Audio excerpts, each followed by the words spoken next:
কে ছিল? হযরত আবু বকর রাদিয়াল্লাহু তাআলা। আবু বকর কে রাসূলের কি হয়? শ্বশুর। আচ্ছা, আর বন্ধু হিসেবে গ্রহণ করছে? হ্যাঁ, আচ্ছা। তো আবু বকর উম্মতের ভিতর সবচেয়ে কি মর্যাদাবান ব্যক্তি। আবু বকরের জান্নাত সবচেয়ে বড় জান্নাত, সব সাহাবীদের ভিতরে বড় জান্নাত। 7টা দরজা দিয়ে জান্নাতে ডাকা হবে, প্রত্যেকটা দরজা দিয়ে একজন ব্যক্তি যাবে, সে কে? আবু বকর।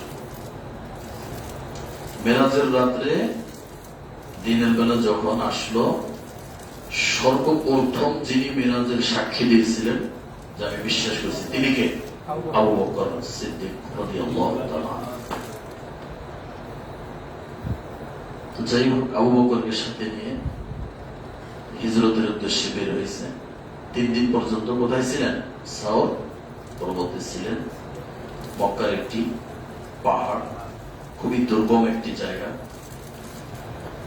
তো কোরআনের আয়াতটা এভাবে আসছে যে ইল্লা তানসুরুহু ফাকাদ নাসারাহুল্লাহ, যে তোমরা যদি আল্লাহ নবীকে সাহায্য না করো, আল্লাহ সাহায্য করবে তাকে। ইয আখরাজাহুল্লাযীনা কাফারু, যখন তাকে মক্কার কাফেররা বের করে দিয়েছিল।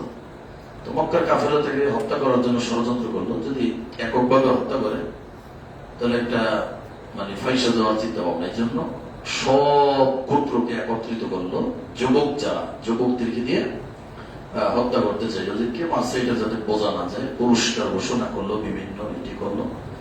যাই হোক, আমাদের যেটা শিক্ষা ওইটা চলে যাবো। তো বলছে তো যখন তারা দুইজনে ওই গুহাটার ভিতর ছিল, এই অবস্থায় তো মক্কার কাফেররা আসছে, ওখান দিয়ে ঘোরাফেরা করতেছে, তো খুঁজে পায় না। তো একেবারে গর্তের কাছে চলে আসছে, দুইজন ভিতরে রয়েছে, গর্তের কাছে দিয়ে ঘুরতেছে আস্তে আস্তে।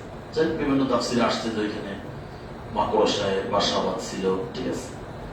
তো ওরা যদি শুধু নিচের দিকে তাকায় দেখতে পাবে। আবার মাকড়সার বাসা এমন ভাবে যে মাকড়সার বাসা পেটের ভিতরে যদি কেউ ঢুকে তো বাসা রাখবে না, তা আবার বিশ্বাস হয় না, মানে ওদিকে চোখ দেয় না, দিতেছে না, সাহায্য কি করতেছে? বুঝতে পারেন কথা? এটাই বোঝানোর জন্য যে একটা গর্তের ভিতর দুইজন লোকায়িত আছে, তো এখানে আছে, নিচের দিকে তাকাইলেই দেখতে পায় যে এরা আছে, কিন্তু চোখটা, এটা বুঝেন যে কত বড় দৃশ্য, এটা কেমন হইতে পারে দৃশ্য। চোখটা খালি নিচে দিলেই দেখে ফেলে, দুইজনকে ধরে উঠে নিয়ে চলে যাবে, মেরে ফেলে। মানে ওইখান থেকে ধরা মানে কি মরণ নির্ঘাত, এতে কোনো সন্দেহ নেই। শুধু এখানে বাকি চোখের পলকটা ওদিকে, চোখ এখানে কিন্তু কোনো আড়াল নাই, বাধা নেই, কিছু নেই, চোখটা সরাসরি যেতে পারে এখানে। সেই চোখটাকে ধরে রাখছে, নিচে যাচ্ছে না, আল্লাহ সাহায্য দেখছেন কিভাবে। আর তারাও কতটা কনফিডেন্স যে আল্লাহ নবী বলতেছেন যে আবু বকর তো টেনশন করে কি নিজের জন্য? নিজের জন্য না। তো এই ঘটনা নিয়ে অনেক মিথ্যা বানোয়াট কাহিনী আছে, তাই না?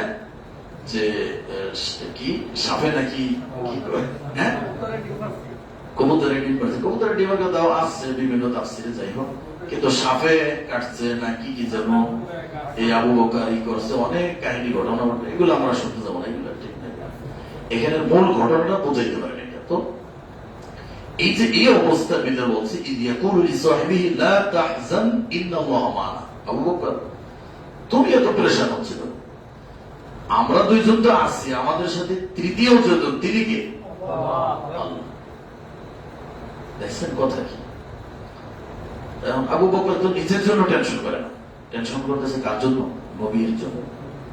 মানে আমি এই দৃশ্যটা শুধু কল্পনা করি, আমি আয়াতটা পড়ি আর ঘটনাটাও মনে করি, আর এই দৃশ্যটা কেমন হইতে পারে। ধরেন আমি ধরেন আপনারা, আমিও গর্তের ভিতরে আছি, তো গর্তের পাশ দিয়ে আমার শত্রু বাহিনী আমাকে খুঁজতেছে ধরার জন্য। তো ওই অবস্থায় আমাদের ইমানটা কি হবে, আল্লাহর প্রতি আমার ইয়াকিন বা বিশ্বাসটা আমার ওই সময় কেমন হইতে পারে বলসা? আমি কি কথা বলতে পারবো আমার ইমানে, যেমন আমি আমার ইমান এতটুকু জোর হবে যে আল্লাহ আমাকে বাঁচাই? তাহলে এই বিশ্বাসই যদি থাকতো তাহলে মানুষ কি এই আল্লাহকে ঘরে নিতে, আল্লাহকে নিজের মসজিদে রেখে নিজের কাছে রেখে জানে যে আল্লাহর কাছে চাইলে আমি পাবো, তাহলে কি অন্য কোথাও যাওয়ার চিন্তা ভাবনা করতো? বিশ্বাস আছে তাহলে আমাদের?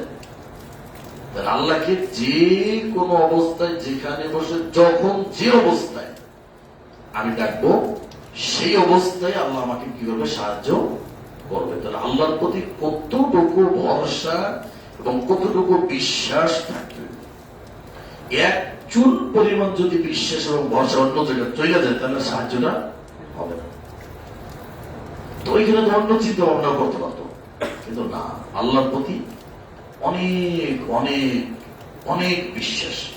এরকম আরেকটা আয়াত আমরা 19 পারা এটা আছে, দেখেন ওইখানের কথাটাও কেমন চমৎকার একটা কথা, মনে করে দিলাম। ফেরাউন আর মুসার কাহিনী। তো ফেরাউন যখন ধাওয়া করছে সে, তো মুসার সাঙ্গভঙ্গ বলতেছে ফালাম্মা তাওয়াল জামআন, যখন ফেরাউনের বাহিনী দেখতে পেয়েছে, ক্বাল আসহাবু মুসা, মুসার সাঙ্গভঙ্গ বলতেছে, মুসার সাথে যারা আছে সাথী তারা বলছে ইন্না লামুদরাকুন, আমাদেরকে ধরে ফেলবে। মুসা আলাইহিস সালাম সামনে, পিছে তার অনুসারীরা, ফেরাউন বাহিনী কি পিছে বলছে আমাদেরকে ধরে ফেলবে। বলতেছে কলা কাল্লা, মুসা আলাইহিস সালাম বলছেন যে কখনো না, কখনো ধরতে পারবে না। ইন্না মাই রব্বি সায়াহদি, নিশ্চয়ই আমাদের সাথে কে আছে, আমাদের রব আছে, সায়াহদিন, অচিরেই তিনি আমাদের একটা পথের ব্যবস্থা করে দেবেন। পিছনে কিন্তু তাকায় নেই, ফেরাউন যা আছে দেখার টাইম নেই, সে দেখে কাকে, তার রব আছে তার সাথে। আর আমরা তাকাবো কোন দিকে, পিছনে কই ধর্ম নাকি, ইমান আমাদের কোথায়, ওই যে পিছনে। আর তাদের ইমান কোথায়, অন্তরে, অন্তর। এই জন্য তো বলছে যে আল্লাহ মানুষের সৌন্দর্য, স্বাস্থ্য, চেহারা, বডি কে কতটুকু খাটো বাইটা লোপা কিছু দেখবে না, ওলা কি জরুরিলা কোনো বিকু ও আমা লিখুন, তোমার আমল দেখবে, তোমার অন্তর দেখবে। এই জন্য কোরআনে কি বলছে, কদ আফলাহা মান তাযাক্কা, ওই ব্যক্তি সফলকাম যে ব্যক্তি তার নফস, তাজকিয়াতু নফস, নফসকে পবিত্র করতে পারছে। বুঝা গেছে কথা? তো মানুষের সবকিছুর সাথে সম্পর্ক কিসের সাথে, নফসের সাথে। দেখেন কি বলছে। তো এই যে কথাটা বললো, মুসা আলাইহিস সালামের ঈমান এবং আল্লাহর প্রতি বিশ্বাস, ইয়াকিন কতটুকু হইলে এই কথা বলতে পারে যে কি বাহিনী নিয়ে আসতেছে এটা দেখার টাইম নেই, আমার সাথে কে আছে, আমার রব, রবকে সাথে নিয়ে যদি আপনি চলতে পারেন, তার প্রতি বিশ্বাস থাকে, যে কোনো মুহূর্তে, এর থেকে ভয়ঙ্কর দুইটা মুহূর্ত বললাম, একটা ফেরাউনের আর একটা আমাদের নবীজি এই মুসা আলাইহিস সালাম, এর থেকে ভয়ঙ্কর মুহূর্ত আর কি হইতে পারবে? শত্রু এই অবস্থা যদি ধাওয়া দেয়, আরে সাধারণ পুলিশ আমাদের ধরতে যেতে লোকে ঠিক দেয় না, আমাদের কিসের ঈমান, কি বলবেন, আমাকে আবল তাবলি করে ফেলা একেবারে। এই হচ্ছে আমাদের ঈমান। আর তারা ওই অবস্থায় রবকে বলে নেয়। তার মানে আপনি যত বিপদেই থাকেন না কেন, চূড়ান্ত পর্যায়ে যদি আপনার রবকে যদি রাখতে পারেন সাথে, তাহলে সাহায্য আসবেই রবের পক্ষ থেকে। কিন্তু আল্লাহ দেখতে চায় আপনার ঈমানের দৌড়টা কতটুকু। সাহায্য তো আল্লাহই করবে, ওই বিপদ থেকে উদ্ধার আল্লাহ করবে, কিন্তু আপনার ঈমান কতটুকু পরীক্ষা করবেন ওইটা। ওই ফেল হয়ে গেলে ওই রকম সাহায্য। আর যদি চূড়ান্ত ভাবে ধরে রাখতে পারেন, তাহলে সাহায্য করার পরে আনন্দটা কি আনন্দ সেটা বুঝতে পারবেন। সেই আনন্দটা অনেক বড় আনন্দের আসে। তো বলছে ফাআওহাইনা ইলা মূসা, এই যে আরবি শব্দ বুঝবেন না এটা। তো এই যে বললো একটা শব্দ বলছে কাল্লা, মূসা আলাইহিস সালাম বলছে যে কখনোই সম্ভব না, ধরতে পারবে না। এর পরের বাক্য বলল যে আমাদের সাথে আমাদের রব আছে, অচিরে একটা পথ দেখাবে। এই কথা বলার সাথে সাথে ফাআওহাইনা ইলা মূসা, ফা দিয়ে আছে শব্দটা, যেটা বুঝাইতে চাইছি, মানে সুম্মা দিয়ে আনলে একটু দেরি হইত। ফাআওহাইনা বলছে রব্বি সায়াহদিন, ফাআওহাইনা অচিরে একটা পথ দেখাবে, ফাআওহাইনা সাথে সাথে পথ ওহে এসে গেছে। ফাআওহাইনা মানে কি দেরি হয় না, এখন পথ দেখানো আল্লাহর ওহী চলে আসছে ইলা মুসা, মুসার কাছে, আনিদ্রিব বিআসাকাল বাহর, তোমার হাতে যে লাঠি আছে নদী দেখি করো, বাড়ি করো। দেরি হয়েছে? এই বিশ্বাসটা আল্লাহ দেখতেছে, যে এই ঈমানটা আল্লাহ চাইছিল মুসা আলাইহিস সালাম। এতটুকু কথা, এই ভিতরে এই জিনিসটা চাইছিল। রাস্তা তো আমি দেখাবো, কিন্তু এই যে পরীক্ষাটা হয়ে গেল, ঈমানটা পরীক্ষা হয়ে গেল, যাচাই বাছাই হয়ে গেল, এই কথা বলা মাত্রই মুসার কাছে ওহী চলে আসছে, আনিদ্রিব বিআসাকাল বাহর ফানফালাকা, সাথে সাথে সমুদ্র ফানফালাকা কি হয়ে গেল? দুই ভাগ হয়ে গেল। ফাকানা কুল্লু ফিরকিন কাত্তাউদিন আযীম, প্রত্যেকটা যে এই পাশের পানি দিয়ে এই পাশের পানি কাত্তাউদিন আযীম বলছে, বিশাল বড় পাহাড়ের মতো একেবারে হয়ে গেল, সাথে সাথে বিশাল বড় পাহাড়। এগুলো অনুবাদ পড়লে আর পড়লে বোঝা যাবে না, মানে এগুলা আমি বলছি যে ফ্ল্যাশ ব্যাগে জল সাবের মতো ভাষাই দেবে এই দৃশ্যগুলো। তাহলে কোরআন পড়ে আপনি কিভাবে মজা পাবেন যে কিরকম এই দৃশ্যটা হইতে পারে। যে আমি ওই লোকটা, আমাকে এরকম আমার দলবল নিয়ে আমি দাওয়া করছি, পিছনে আমার শত্রু, সামনে নদী বাঁধছে, আমি কি করবো এই অবস্থায়? ওই সময় আমি আল্লাহকে কিভাবে স্মরণ করবো? কতটুকু ঈমান আমার দরকার? তো এই ফেরাউন, মুসা, এদের ঘটনা থেকে আমাদের শিক্ষা নিতে হবে, আমাদের জীবনে এরকম বিপদ ধাওয়া করতে পারে। তো সেই সময় এই কোরআনটা কেন? মুসা আলাইহিস সালামের ঘটনা কোথায়, কতশো বছর আগে, কোরআন তার ঘটনাটা কেন দিল? কোরআন থেকে শিক্ষা নিতে হবে না? তো ওই রকম বিপদ তারা কেমন একটা বিপদের সময় আপনাকে স্মরণ করছে, এর থেকেও বড় বিপদ আমার জীবনে আসতে পারে। তো আমাকে কোরআন শিক্ষা দিচ্ছে, তুমি যে অবস্থায় থাকো, মুসার রব যেই রব, তোমার রব সেই রব। তা মুসাকে যদি ওই অবস্থায় তাকে নদী ফেড়ে যদি রাস্তা তৈরি করে, যেটা অলৌকিক একটা বিষয়, যেটা সম্ভব না, তাও আল্লাহ সম্ভব করে দেখাইতেছে, তাহলে তোমার বিপদ যদি এর থেকে বড় হয়, তাও তোমাকে সেখান থেকে উদ্ধার করে তোমাকে কি করবে? পার করে দেবে। তোমার তো কোনো টেনশন নেই, কোনো কোথাও যেতে হবে না, কারো কাছে যেতে হবে না, তুমি শুধু তোমার রবকে সেভাবে স্মরণ করো, তারপরে তুমি দেখতে পাবে। তো এইভাবে মনে করেন যে এই যে মুসা আলাইহিস সালামের ঘটনাটা চলে আসবে। ওই আয়াত যখন পড়বেন, তখন ওই আয়াতের তাফসীরে না গেলে কিন্তু এই ঘটনা বুঝতে পারবেন। এই জন্য বলছি প্রত্যেকটা আয়াতে, আমরা আবার আমাদের দেশে আমরা তাফসীর বুঝি কি, যে আয়াত পড়ে ওইটার নিচে একটু ব্যাখ্যা থাকলে মনে করেন ওইটাই তাফসীর, ওইটা তাফসীর, ঠিক আছে। কিন্তু বলছিলাম আয়াতের সাথে আয়াতের সংযুক্ত, আয়াতের সাথে একাধিক হাদিসের সংযুক্ত আছে, এটা হলো মূল তাফসীর। আয়াত দিয়ে আয়াতের তাফসীর, আবার আয়াত দিয়া হাদিস দিয়েও তাফসীর হয়, এইভাবে। তো এমনি ব্যাখ্যা বিশ্লেষণ লেখা থাকে, কিন্তু এইভাবে যখন আপনি আয়াত মিলাইতে পারবেন, তখন তাফসীর করে কি মজা পাবেন, তখন তাফসীরটা গভীর হবে। তো দেখেন, এই অবস্থায় নবী সাল্লাল্লাহু আলাইহি ওয়াসাল্লাম এই কথাটা ওইখানে বলছে, খুবই শক্ত ঈমান, এটা ছাড়া কোনোদিনই সম্ভব না। তারপর বলছে, তো ওই দৃশ্যটা নবী সাল্লাল্লাহু আলাইহি ওয়াসাল্লাম গুহার ভিতরে রয়েছে, এই অবস্থায় বললো যে না, আমাদের সাথে কি আছে? আল্লাহ আছে। তো এটা আপনাকে মনে করে ওই একটা দৃশ্য ভাষাইয়া আপনাকে ই করতে হইব, যে এর থেকে যত বড় বিপদ, দুইটা বিষয় নিয়ে আসলাম, একই বিষয়, সেম সেম বিপদ, একেবারে খুব কঠিন, ওইটাও শত্রু, এটাও শত্রু বাহিনী, দুটোটা।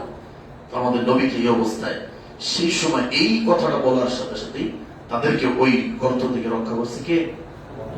এখন দেখেন যে আপনি এখানে প্রশ্ন আসতে পারে যে, তো আল্লাহ এত বড় ক্ষমতাশীল, নবী সৃষ্ট, তার প্রিয় বন্ধু, এত তো কিছু দরকার ছিল না, এত এখানে গর্তের ভিতরে লোকাই রেখে কাফেররা ঘুরবে, এখানে মাকড়সা চালিয়ে করবে, আল্লাহ তো এত কিছু দরকার ছিল না।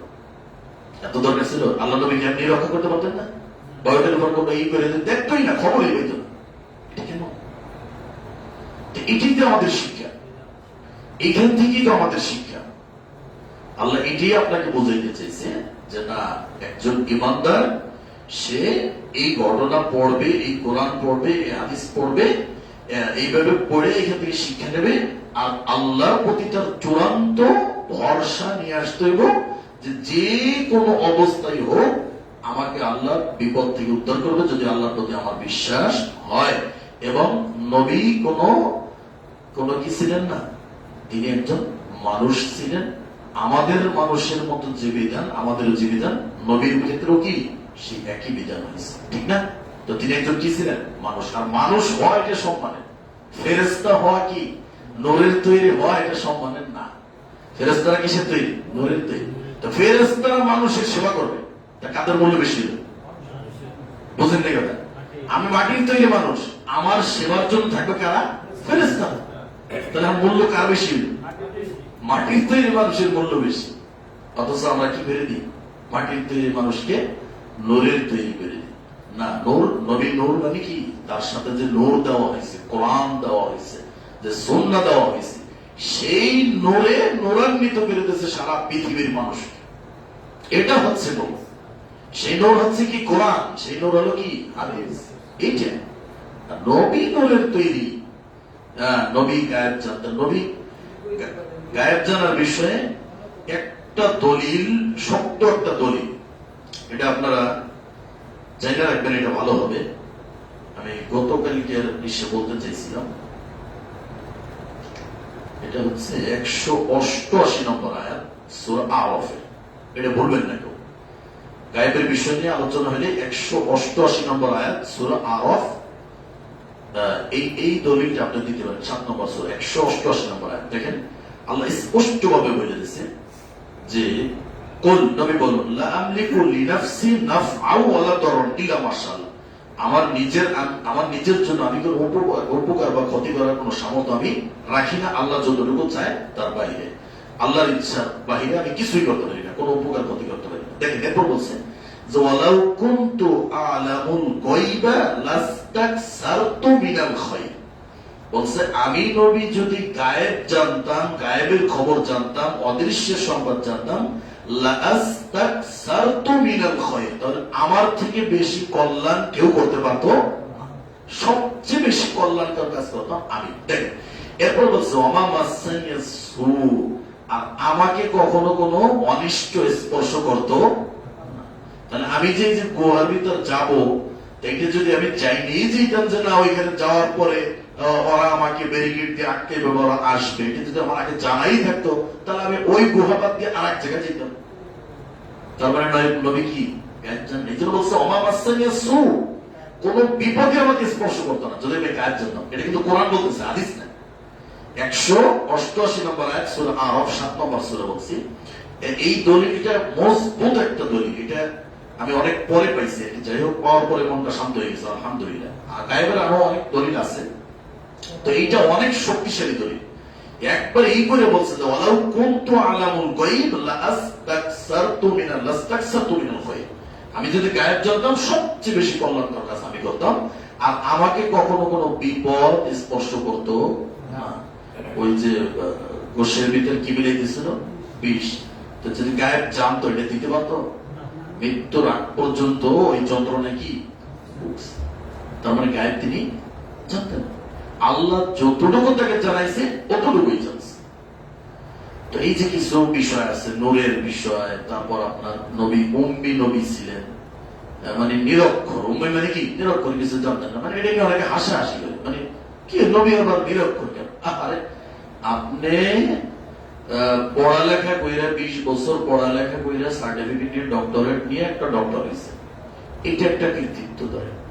আরেকজনকে এইটা ছাড়াই ওই এটা দেওয়া হয়েছে, মানে আপনি যতটুকু পারেন, এই ব্যক্তি 20 বছর পড়ে নাই, এমনি তাকে ডক্টরের সার্টিফিকেট দেওয়া হয়েছে, এবং আপনি যেভাবে পারেন তার থেকেও সে বেশি পারে। তাহলে এটা কি আরো সম্মানের না অসম্মানের? এটা কি মুজিজা নাকি আর কিছু? এটাই তো মুজিজা নবী। তিনি নিরক্ষর মানে কি? তার মানে তিনি লিখতে জানতেন না, পড়তে জানতেন না। এটা তারা কোরআন যে নবী বানায় নাই, এই খণ্ডন দলিল খণ্ডন করছে। যে কাফের মুশরিকরা যদি বলতো যে নবী বানাইছে বা নবী লিখছে, বা উনি যদি লিখতে জানতো, উনি লিখে লিখে লিখছে, উনি এটা বলছে, এই জন্য এটা বলা হয়েছে। তার মানে কি উনি লিখতে জানতেন না, পড়তে জানতেন না, বা ওনার শিক্ষা বিদ্যা ছিল এটা না। তো ওইটা লেখাপড়া ছাড়াই তাকে ওই মর্যাদায় নেওয়া হয়েছে, মানে এটা তার মুজিজা। আল্লাহ তো কোরআনই বলছে মা কুনতা তাদরি মাল ঈমান মাল কিতাব ওয়াল ঈমান। নবী ঈমান কি জিনিস, কিতাব কি জিনিস কিছুই জানতেন না। তার মানে কি তিনি জানতেন না ঈমান কি জিনিস, কিতাব কি জিনিস? জানতেন না। জানা ছাড়াই তাকে ওইটা দেওয়া হয়েছে। এটা হচ্ছে নবীর মুজিজা। এটা কি নবীর মুজিজা? এটা বলবেন নবী নিরক্ষর, উম্মি নবী বুঝে না, এটা কি বুঝে? নিরক্ষর দিয়ে ওদেরকে খণ্ডন করা হয়েছে। ওটা যদি না বলতো নবী নিজেই লিখছে। যাই হোক, তো এগুলো অনেক কথা। তো আজকের এই আয়াত থেকে আমরা শিখলাম কি, যে কোনো পরিস্থিতিতে আল্লাহর উপর দৃঢ় বিশ্বাস ভরসা যদি থাকে, আপনার বিশ্বাস যত শক্তিশালী, ভরসা যত শক্তিশালী, বিপদ যত বড় হোক সেখান থেকে উদ্ধার করবেই কে? আল্লাহ। আর যদি একটু নড়বড় থাকে যে না না একটু তাবিজ লাগাই দিয়ে দেখি কি হয়, তাহলে তো গেল শেষ। বা ওইখানে যে একটা কি দিয়েছি, মুরগি দিয়েছি। বাংলাদেশের মানুষ এত বলো, এই ঈদের সময় কত গরু ছাগল 1 বছর বসে পালে, বাইরে পেলে কি করে? বাবার বাড়ি দিয়ে এসে। আল্লাহ, এগুলো কোনোদিন কেউ করে না। এগুলো করলে কোরআনের পুরো কোরআনটাই এইভাবে, মানে কত আয়াত আপনাকে দেখাইতে পারবো এই সম্পর্কে, যে বিচারের মাঠে কতটা এরা মানে আফসোস করবে যে কি করলাম জীবন, অনেক আফসোস করবে। তো আমরা এই কাজ কেউ করবো না ইনশাআল্লাহ। আমরা শুধুমাত্র আল্লাহর উপর কি রাখবো? তাওয়াক্কুল রাখবো, ভরসা রাখবো। যে কোনো বিপদ থেকে আল্লাহ কি করবে? উদ্ধার করবে ইনশাআল্লাহ। আল্লাহ আমাদেরকে সেই ইয়াকিন, সেই ঈমান নিয়ে যেন আমরা পৃথিবীতে বেঁচে থাকতে পারি, শিরক বিদআত এবং ইসলাম বর্জিত কাজ থেকে আমরা যেন বিরত থাকতে পারি। আল্লাহ আমাদের তৌফিক দান করুন। আমিন। সরত বেতে